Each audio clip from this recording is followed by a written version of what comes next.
Hello, this is Weekend File. We are live in Abuja. The Finance Act 2021 was signed into law by President Muhammadu Buhari on December 31, 2021, alongside the 2022 Appropriation Act themed Budget of Economic Growth and Sustainability. Over the last 3 fiscal years, the federal government has consistently ensured the review of the tax and fiscal regulations via annual Finance Act. The Finance Act 2021 was enacted in accordance with Nigeria's policy reforms and to stimulate revenue mobilization for the purpose of budget implementation. Other key reform areas include tax administration, international taxation, financial sector reforms and tax equity, and public financial management reforms. The Federal Inland Revenue Service (FIRS) is the major driver of the Finance Act 2021 to principally and comprehensively manage financial regulations in the country.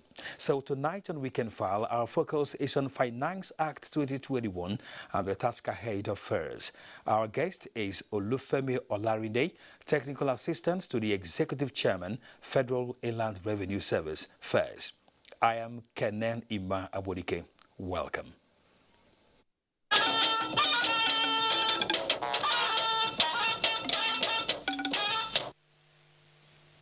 Rescue work is still ongoing at the site of the building that collapsed this evening at the Onike area of Lagos. Andy Daniels reports that only one person has been rescued so far at the moment, and he reveals the cause of the collapse. That report will come subsequently. Now, President Muhammadu Buhari has approved the appointment of senior special assistants to the office of the First Lady. They are Muhammad Sani Zoro, SSA Public Affairs and Strategy, Aisha Rimi, SSA Legal Matters, and Zaba Muhammad Jawa as personal physician. Similarly, the President has approved the immediate redeployment of 3 of the political appointees in the office of the First Lady to the office of the Secretary to the Government of the Federation, pending their assignment to some other government departments or agencies. Those affected by the redeployment are Dr. Mohammed Kamal Abdurrahman, Senior Special Assistant to the President on Health and Development Partners and Personal Physician to the First Lady; Hadi Ubar, Special Assistant to the President on Administration; and Wole Abodarin, Special Assistant to the President on Non-Governmental Organizations (NGOs). Also approved with effect from 11th February is the disengagement of Zainab Kazim, the Special Assistant to the President on Domestic and Social Events, Office of the First Lady. The Force Public Relations Officer, CP Frank Mbar, has handed over the duties and responsibilities of the Force Public Relations Department to his deputy, CSP Olumuyiwa Adejobi, who takes charge of the department with immediate effect. A statement by the Force indicates that the change of baton follows CP Mbar's nomination by the Inspector General of Police for the Senior Executive Course at the National Institute for Policy and Strategic Studies, Kuru, Jos, in Plateau State. In politics, sorting and collation of ballots are ongoing in the 6 area councils of the FCT after Saturday's elections for the council chairman and councillors. Hadiza Ebune has the report. Elections are held as scheduled by the FCT Independent National Electoral Commission. As the elections are getting to the final stage, reports from various polling units show that the process was smooth. The process is free and fair. I've been able to vote. For now, all we can say is that we have gone around, we have seen, there's no doubt about it, that the Beaver has not performed as is expected, from the report. We have received, yes, that is true. But what we are going to do about it is an issue. The National Commission will sit down, and they will look at it. I don't know, because we have so many other elections that are coming after this one. But with little issues from some polling units concerning the beavers, which delayed the process at the appointed time. The card reader is not working. The card reader is not working. 20 hours. Not accepting fraud. After election like that, some people will be provoked. Some thugs just jumped into this place, but I thank God they have chased them away. Also, there were visible presence of security operatives, and the atmosphere has been upbeat but calm across the 6 area councils. In some areas, you have noticed, the Viva machines are slow and maybe due to network. But we have made contact with INEC and they promise that they are going to deploy more. Hadiza Ebuni, NTA News. The fortunes of investors in the maritime sector is about to experience a quantum leap as they are being urged to take advantage of the tariff relief granted by the federal government to attract increased patronage. Robinson Derataide reports that the managing director, NPA, Mohammed Bello Koko, stated this at a media parley with journalists in Port Harcourt. A inspection of facilities at the Port Harcourt and Onne ports in Rivers State by the management of the Nigerian Ports Authority is informed by the observed increase in cargo traffic at the Onne port, necessitating the need for the construction of some of the collapsed beds, roads, and address issues of encroachment at the eastern ports. NPA Managing Director Mohammed Koko disclosed that provision is made in the 2022 budget to construct Section D and E of the 8-kilometer-long NPA Onne Road, the collapsed beds, and the jetty at NPA Dockyard. At the Port Harcourt port, the process for the construction of about 4 collapsed beds belonging to one of the terminal operators has commenced. There's a berth here that has collapsed. We have made budgetary provision for rehabilitation of that berth in the 2022 budget. For the road also, we have made budgetary provision for the construction of that road. The dredging of some of the channels to address issues of draft limitations is hindered by court order at some of the ports. We gave a tariff relief, rather, that's what you're talking about, for shipping lines and so on and so forth. We haven't seen as much positive response as we expected for multiple reasons. We have given that incentive at various port locations in the east, but there are issues related to the draft limitations along the channel. Bigger vessels cannot come in. We have to dredge those channels. One of those locations is Calabar. The reason for not dredging Calabar Channel is because of a subsisting court case restraining NPA from taking any further action to dredge that channel. The agency noticed minor stealing from containers at the Onne port and planned to increase security patrol, particularly at the porous riverbanks connecting the ports. From Onne in Rivers State, Robinson Derataide, NTA News. Now to the National Assembly, where the Chairman, Senate and House of Representatives Committees on Aviation have unanimously declared that the usual excuses given by airline operators for frequent delays and cancellation of flights are not tenable. They were speaking to journalists after inspecting some facilities at the Nigerian Airspace Management Agency, NAMA, and the Accident Investigation Bureau, AIB, in Lagos. Nainrot Nina Musa reports. Lately, there has been a series of complaints by air travelers over incessant flight delays and some cancellations without prior notice by airlines. Many travelers have had to spend several hours at airports waiting to board. Reason for the delays are never given, and when flights are announced, no apologies from airlines. Many have taken to social media to call out airlines, a development members of the aviation committees in the National Assembly say should be handled quickly. Providing funding and keeping the industry is good, but again, one aspect which must be equally catered for is the well-being of the workers in the aviation industry. The issue of flight delays, which is affecting businesses and a lot of so many things. We cannot take it again. We also agree that we invite all the heads of agencies and invite the airline operators. Acting Managing Director, Nigerian Airspace Management Agency, NAMA, Matthew Pajo, assured that all navigational facilities across airports to aid aircraft takeoff and landing in the event of bad weather have been installed. As a policy and as a strategy, we are fully deploying Cat 2 minimum in any airport, whether state, federal government airport, it is Cat 2 we're doing. The Commissioner, Accident Investigation Bureau, AIB, Akin Olateru, appealed to them to hasten the passage of AIB's multi-model bill before the National Assembly. In Lagos, Nairut Nina Musa, NTA News. The National Directorate of Employment, NTA, is strengthening the capacity of its staff across the country with modern techniques in tackling unemployment through effective policy implementation. The three-day training featured participants from the 36 states and the FCT. The training for the 17 states in the south was held in Asaba, Delta State, while Kaduna hosted participants from the 19 states in the north. As part of its mandate, which focuses on enterprise development, skills acquisition and youth empowerment, the National Directorate of Employment has organized a three-day capacity building workshop for its staff to improve their capacity in tackling unemployment in the country.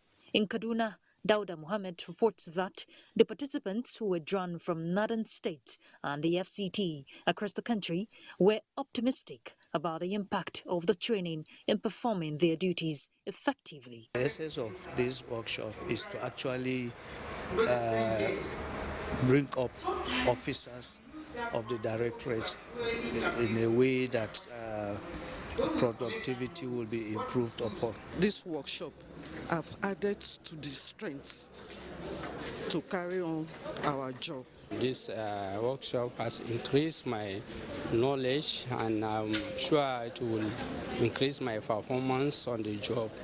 Similarly, in Asaba, Austin Edemudu reports that the capacity building workshop held for participants drawn from southern states from across the country is to achieve the same objective. They are going to cancel so many unemployed people. Because if the federal government is ready to give them loan, you'll be able to tell them how to utilize the loan and to pay back the loan. We help us in carrying out the mandate of ND as job creation and employment generation agency. Unemployment is a dynamic global phenomenon. It changes in forms and patterns. Therefore, those who tackle it must also be up to date. They must up their game. At the end of the 3 days training, these participants are expected to be the game changers who would contribute their own quota towards tackling unemployment in the country. Ruth Aguela, NTA News.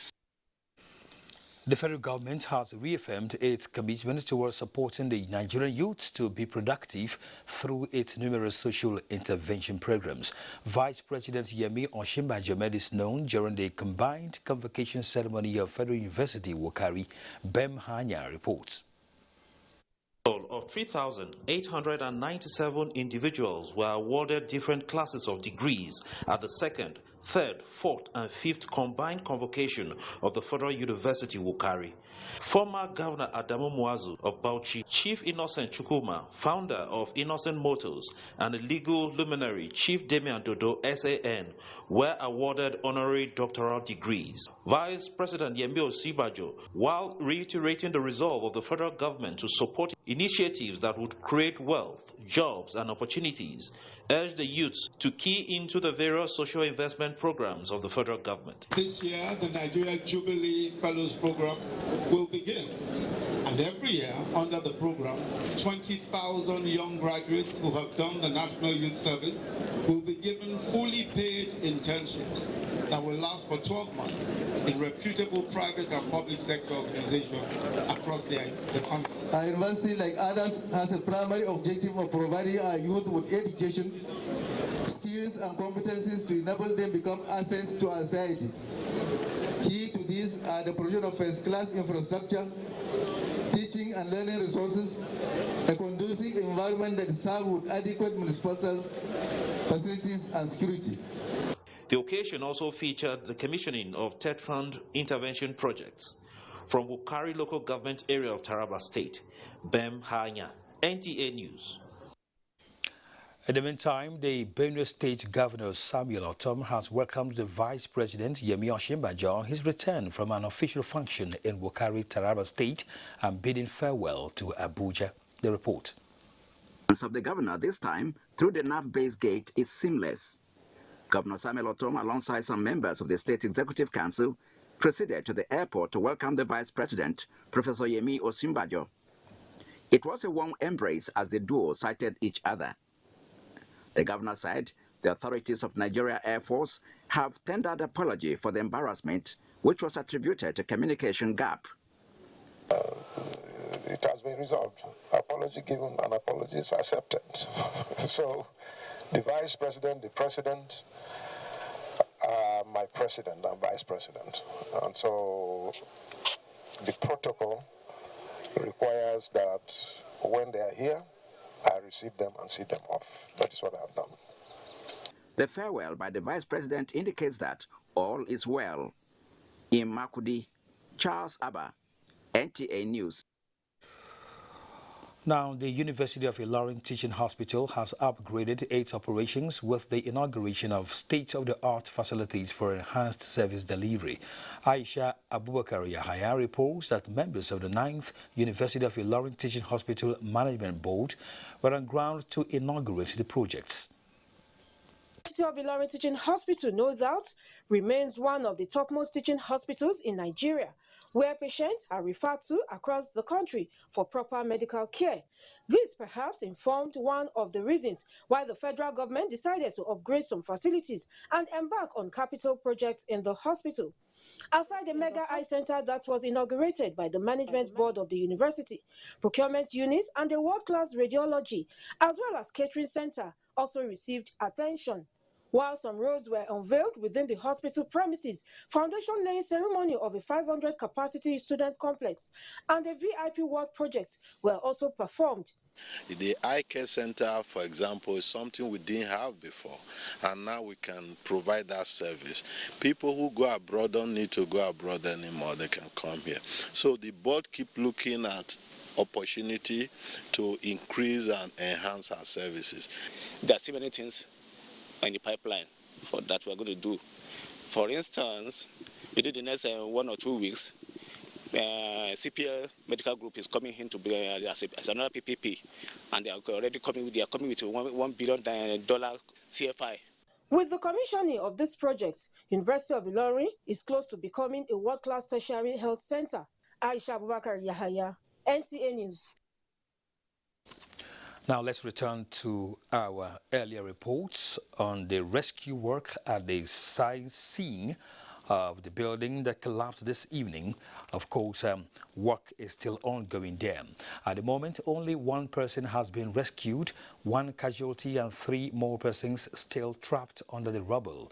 The survivor, who spoke with Annie Daniels, says the building had been showing signs of imminent collapse, and the developer insisted work should continue.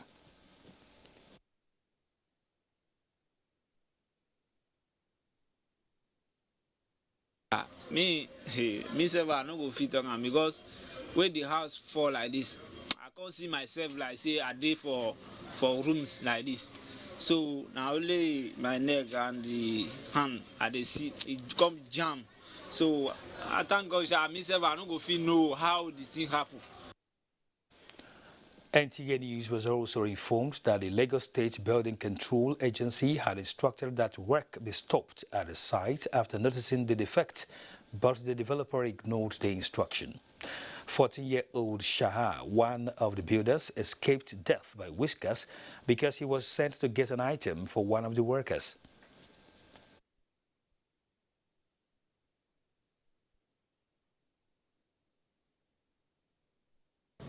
Maybe the person will cut the decking and pillar and I do mistake because the Honda pillar no too plenty for the Honda like this. Pillar no at least 20. Meanwhile, all concerned agencies are still carrying out rescue work on the scene. Gombe, the jewel in the savannah, has recorded another first as the state received 2 separate awards in recognition of its exceptional performance and outstanding commitment to excellence, as well as its contribution to the success of the implementation of the Pooled Fund Project Window 2. The 2 awards were presented by the National Secretariat of Civil Society, Scaling Up Nutrition in Nigeria, CS-SON, through the coordinator of the project in Abuja. The CS-SON coalition had completed the project with support from the National Secretariat in the areas of capacity building, health workers, staff of line MDAs, media, religious and traditional leaders on importance of exclusive breastfeeding. Last year, Governor Muhammadu Inuaya received the Nutrition Champion for the Nigerian Child Award by the International Society of Media in Public Health in recognition of his administration's disposition towards tackling the menace of malnutrition among children in the state. Until recently, malnutrition was a major health concern in Gombe State, with the attendant classification of the state as one with a high record of children not being able to grow to their potentials. You're watching Weekend File on the NTA network service. Time for break. To stay with us. Thanks for staying with us on Weekend File on the NTA. You can follow this news broadcast live on our website nta.ng/live and on YouTube channel NTA News Online. You can also visit our Facebook page, NTA Network News, Twitter at NTA News Now, and Instagram, NTA Network for updates. Government over the years has consistently ensured the review of taxes and fiscal regulations through the Finance Act to meet current realities.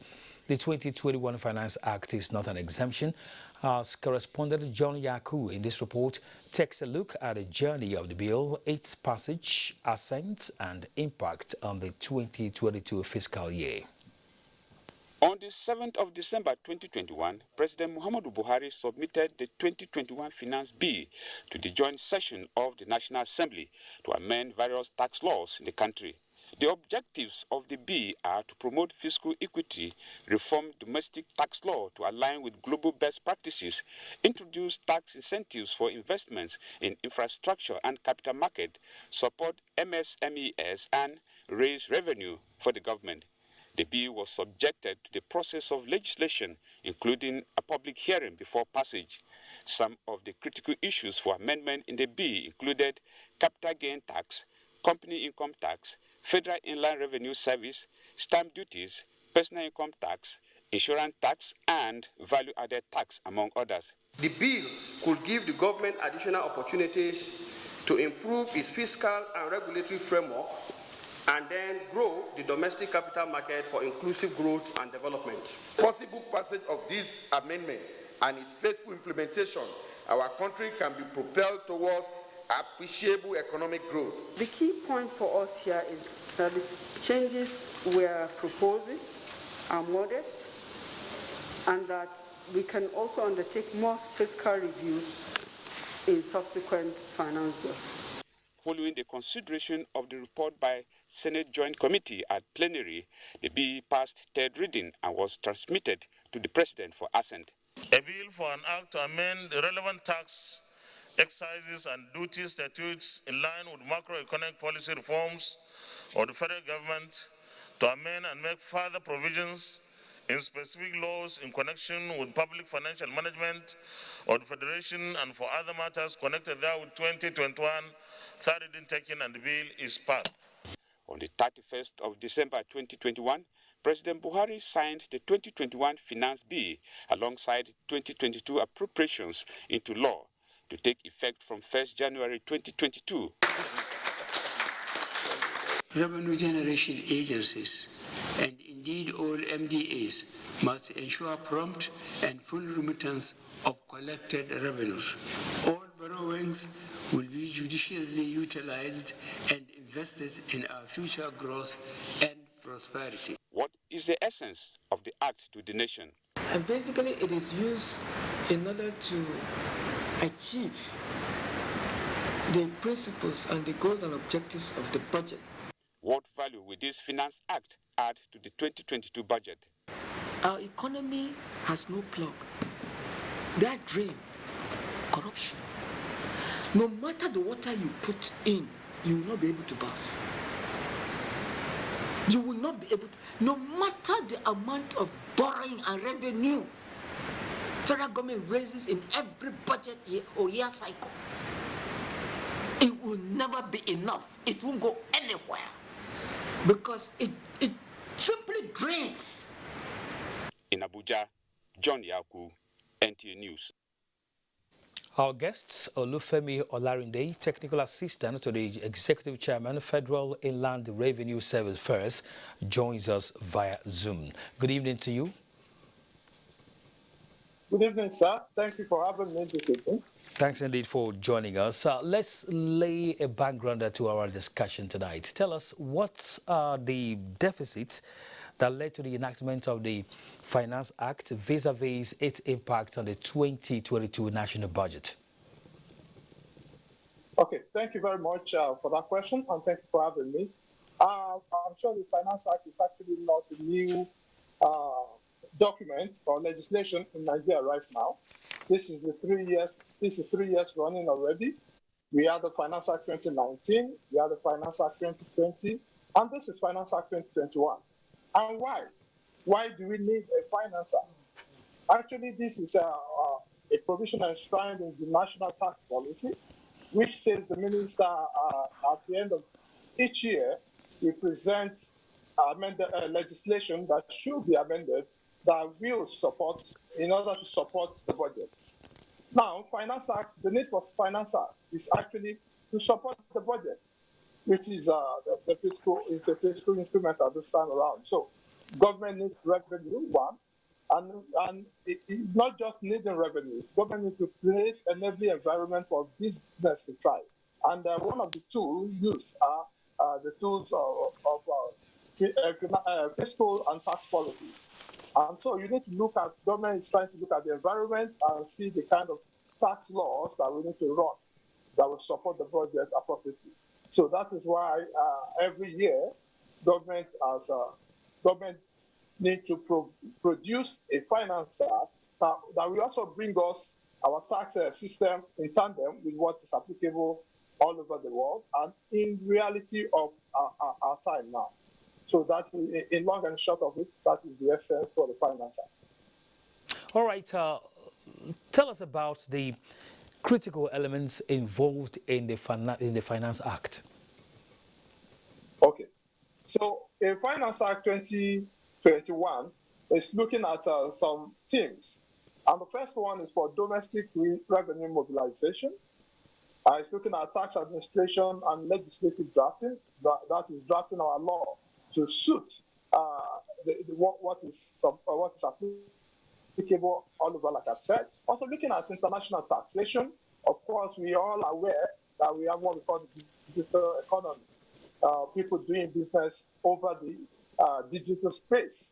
And so we also need to catch up with such businesses because now our laws over time have been developed to suit the physical marketplace. So right now we need to build our law to also be in tandem with the digital marketplace space. So that is one of the. Also, another one talks about the finance sector reforms and tax equity. So some other, it seems as if some other businesses have the taxation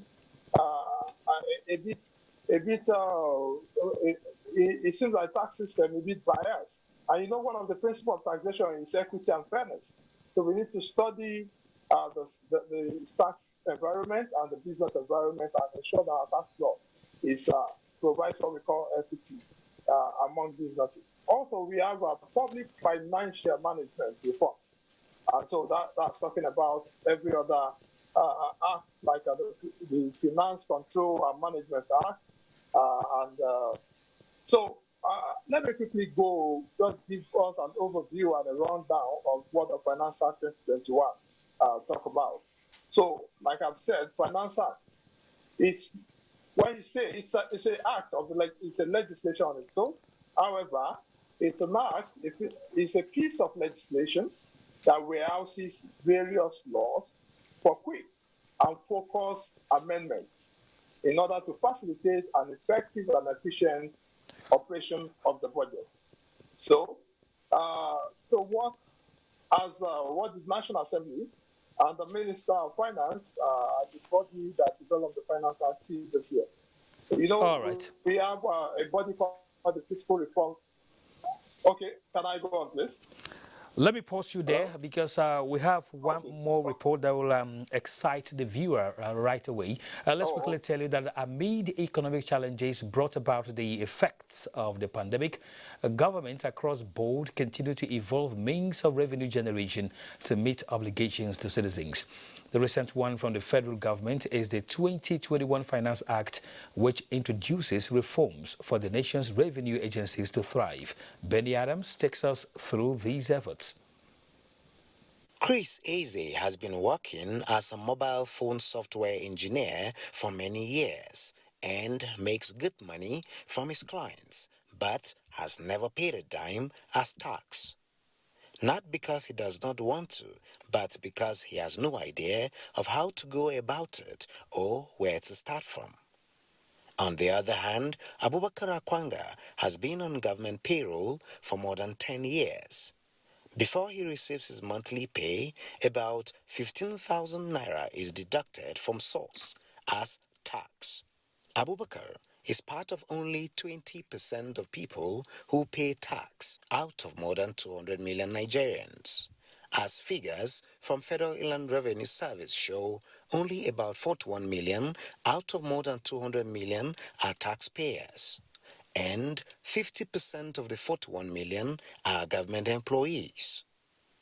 While Abubakar Akwanga belongs to these 20% who pay tax, Chris Eze belongs to the 80% yet to be captured in the nation's tax net. A situation the tax authorities say must change. We've also put in place a monthly revenue monitoring committee, a presidential committee that looks at all the revenues reported by the revenue generating agencies, reconciles it to the bank, the actual amounts that is shown in the bank accounts. That has helped us also to strengthen the remittances and block delays and leakages that used to happen. Reforms that accommodate better legislation, deployment of technology, and enlightenment campaigns are some of the steps taken to change the narrative. So what we have done now with Tax Pro Max is that we are managing the life cycle of a taxpayer using technology. Now, another aspect of what has happened again as a result of deploying Tax Pro Max is what is important to a taxpayer is when they are paid or when they issue contracts and they are paid, the payee automatically deducts withholding tax from the taxpayer and remits it to FRS. Now, receipts are issued to the taxpayer, which they then take also manually to the FRS, who then issue them a credit note that they can use to offset their tax liability. Now, that is also automatically done. Another development is the 2021 Finance Act, which empowers the FIRS to, among other actions, collect tax from non-resident companies making profit from providing digital goods or services to Nigerian customers under the Significant Economic Presence, SEP. On behalf of NASENI, access, collect, account, and enforce the payment of 0.25% of profit as tax from companies engaged in the business of banking, mobile telecommunication, ICT, aviation, maritime, oil and gas, with turnover of 100 million and above. More on the provisions of the 2021 Finance Act are part of issues to be discussed by guests on Weekend File. In Abuja, I am Benny Adams. Let's rejoin Olufemi Olarinde, Technical Assistant to the Executive Chairman first. Mr. Olarinde, of course, you've seen that background. It has told us so much about what FIRST is supposed to do at the moment and what the discussion is all about. Now, tell us, it's almost 2 months since the Finance Act was signed into law. Would you now say that the economy of the nation is beginning to feel its impact? Okay, yeah, well,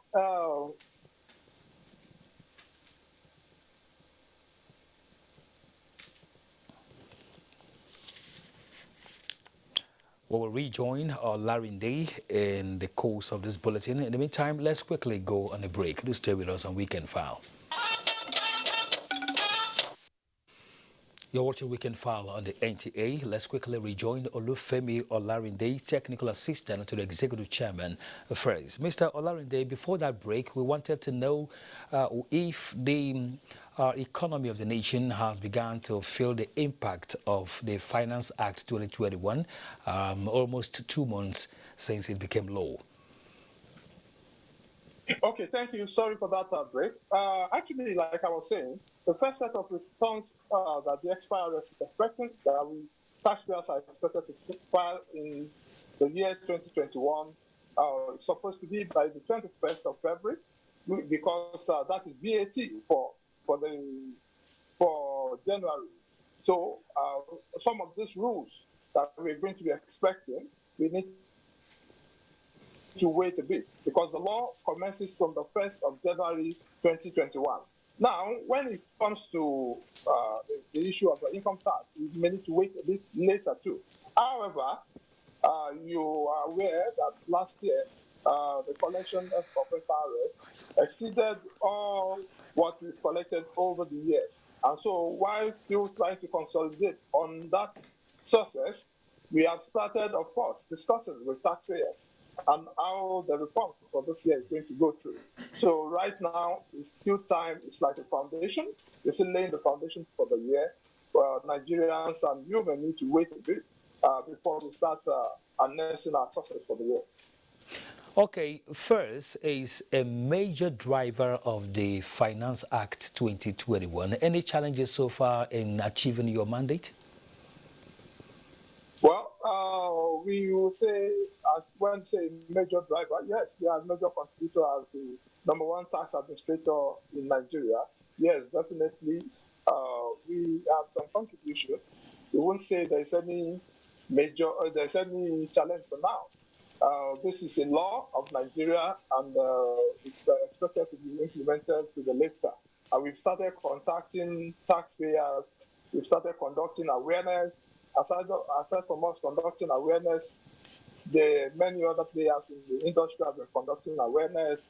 We've received different inquiries. We started receiving inquiries on some who want to get clarification on the provision of the law, on how they will implement. And we are hopeful that there will be no much problem. However, if there are issues, there are systems that are placed how to stick with it and get everything done as it should be. But we are hopeful that Nigerians, being law-abiding citizens, will comply with the provisions of the law. And we are going to also implement it as the law has asked us to do. Thank you. Okay, from every indication, a larger percentage of the populace have not been captured in the tax net. What is FIRS doing to ensure that this is accomplished? Okay, so like I said, one of the reasons why the Finance Act was enacted is to also bring our tax law in tandem with what is applicable. Now, how is FRS tackling it? We are going digitization. We believe that automation of the tax administration system makes it more transparent and make it more easy to comply with. So voluntary compliance, we also understand from the taxpayer's angle, maybe what it costs them to comply with the law, or what it will be, what is the problem with complying with the law. So we are automating fully, and we have said, the FRS chairman has said that it's going towards 100% automation. And when it is automated fully, it makes it easy for even taxpayers to comply. So, and when we talk about how many people are on the tax net, so when you are automating, you easily get information. So one of the reasons, one of the provision of Finance Act is that taxpayers doing business will actually connect to FRS. FRS will connect to their system. And when FRS connects to their system, you have visibility to business transactions. And when business transactions, you see both what they do with also their clients. So it gives government opportunity to be able to bring as many more people into the tax net. And we, because you see who they are dealing with, whether local or internationally, and you can follow up from there. So this is one thing. We are following it with digitization of the tax environment, and that should solve that problem. Thank you. Okay, Olufemi Olarinde, the Finance Act brought about some amendments to the fares. Why was that, and how would that play out? Okay, let me first start from where I stopped, which is Section 25 of the FRS Establishment Act.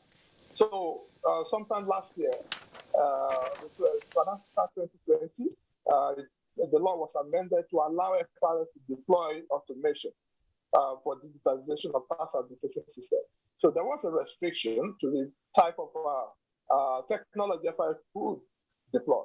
So one of the provisions of this year is to allow FRS to deploy even more technology, which are third-party technology, which are certified.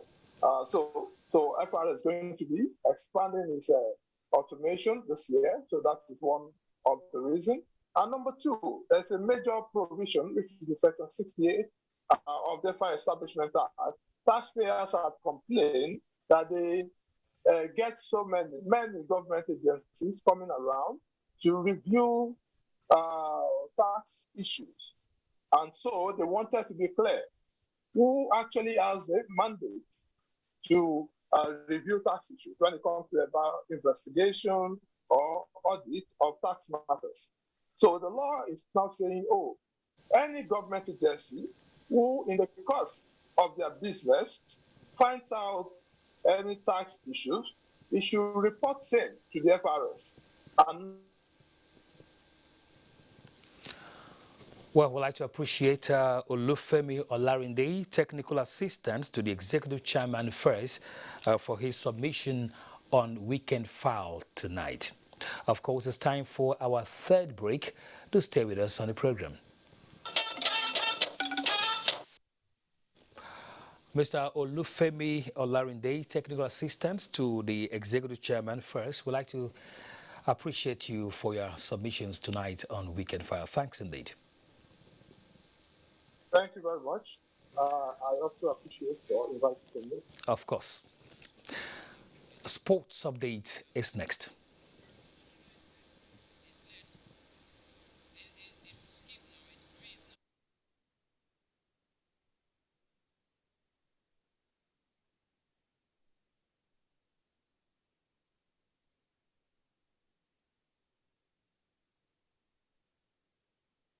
Tornadoes played a 1-1 draw.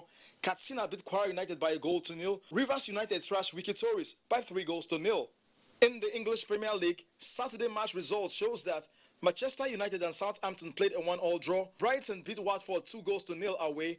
Everton beat Leeds by 3-0. Brentford and Crystal Palace played a goalless draw. President Muhammadu Buhari has expressed deep shock on the death of Hassan Dambaba Marafal, Magajin Garin Sokoto, and grandson of the late Premier of Northern Nigeria, Sir Ahmadu Bello Sarudona Sokoto. The president said, and I quote, "I am shocked beyond words. The Magajin Garin leaves a void that will be difficult to fill in the Sultanate and our nation. He was always full of happiness and warmth. He will be remembered as an envoy of the culture and traditions of the Sultanate. My prayers and thoughts are with the family he left behind, the government and the people of Sokoto State," unquote. In the meantime, the remains of the late 13th Magajin Garin Sokoto, Alhaji Hassan Ahmad Dambaba, have been laid to rest in Sokoto. Dalhatu Abdullahi reports that personalities from all walks of life gathered at the Sultan Bello Jumaat Mosque, Sokoto, for the funeral prayer. Of the Sokoto Caliphate kingmakers and the grandson of late Premier of the Northern Region, Sardauna of Sokoto, late Magajin Galin Sokoto Alhaji Hassan Ahmad Dambaba, died in Kaduna following a brief illness at the age of 51. His funeral led by the Chief Imam of Sultan Bello Jumaat Mosque, Sokoto, Imam Malami Akora, had in attendance Sultan Muhammad Sa'ad Abubakar and his council members, Governor of Sokoto State Aminu Waziri Tambol, Governor of Kaduna State Malam Nasiru El Rufai, and the Governor of Kebbi State Senator Abubakar Atiku Bagudu.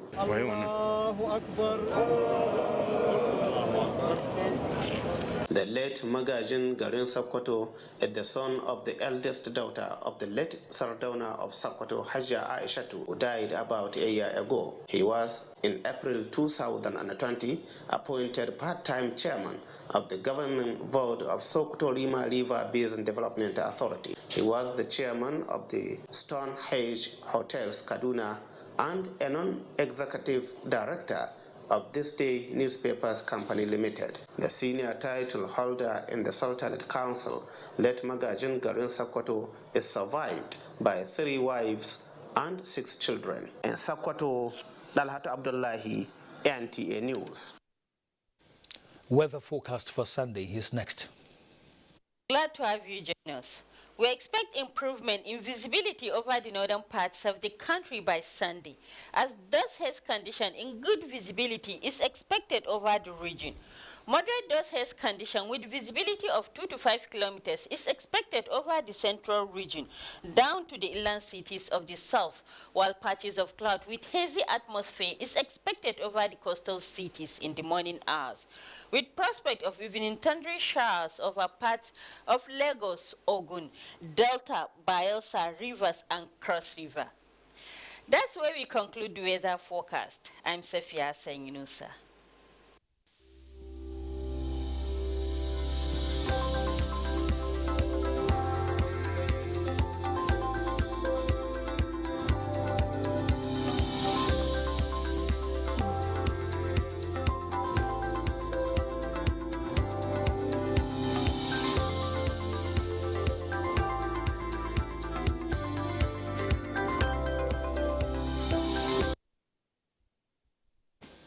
And that's Weekend File on the NTA. Thanks indeed for watching. Do be a star with the NTA. Support the fight against rape and rapists. I am Kenan Ima Abodikem. Enjoy the rest of your weekend. Goodbye.